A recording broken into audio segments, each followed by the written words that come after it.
Hello and welcome to this week's mini session, which is all about meta-awareness. Now, in my practice, meta-awareness is the observing self, the part of us that observes us in the here and now. It's how we think and feel about what's happening, or how we think and feel about how we think and feel in this present moment. And what we often notice when practicing self-awareness or meta-awareness for the first time is that there's a lot of judgment going on there. This is the part of us that has a lot of unjust storylines and reactions to what is happening. It's the part of us that says, this person shouldn't be doing this, this shouldn't be happening, I wouldn't have done this if da-da-da-da-da. It's where your biases and beliefs are and where your reactionary behaviour comes from. Noticing what is happening, noticing that you're getting tense, and then there's a storyline. It's because the other person has done this or this situation. Or I often use driving, someone's cut in front of me and we have that. That's ridiculous. They should slow down. Now, the most helpful part about practicing meta-awareness is that you can keep your nervous system in a much more neutral state, because you'll be aware when your fight or flight system has been triggered. Remember that memories and reactions come from our nervous system. We think that the reactions are from our thoughts, but they're actually from our sensory experience first. So meta-awareness is really helpful for you to accept. That's the first practice. Aware and accept is the next practice. Accept what is happening in the here and now.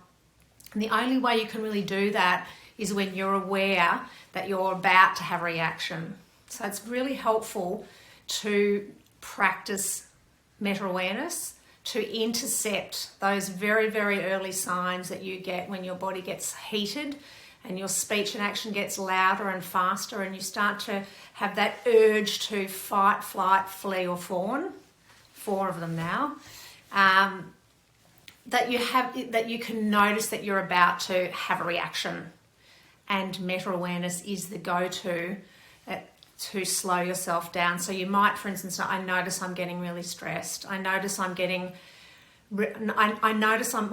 feelings are hurt, and I'm starting to gather a story to spit back at the other person, and I don't want to do that. And this is because having a reaction to the other person isn't good for you. And I say that because so often particularly in relationship sessions, I get asked, why should I go first? Why should I do that?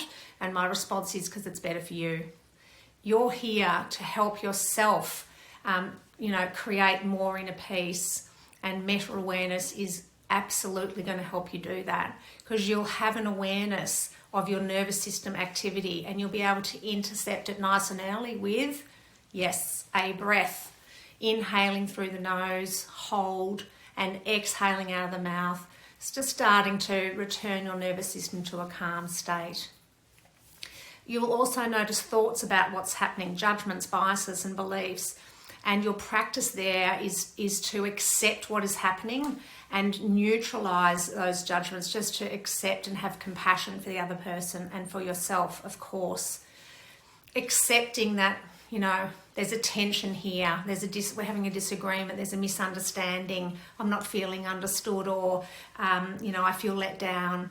This is meta-awareness really working for you and helping you accept and move through this turbulent moment, this turbulent phase or time with acceptance and compassion, because it's better for you, and it will change the dynamics of your relationships. So if you're in a relationship that has some stuck patterns of conflict, by you practicing meta-awareness and accepting and applying compassion to yourself and the other person, you will, over time, change the dynamic of your relationship.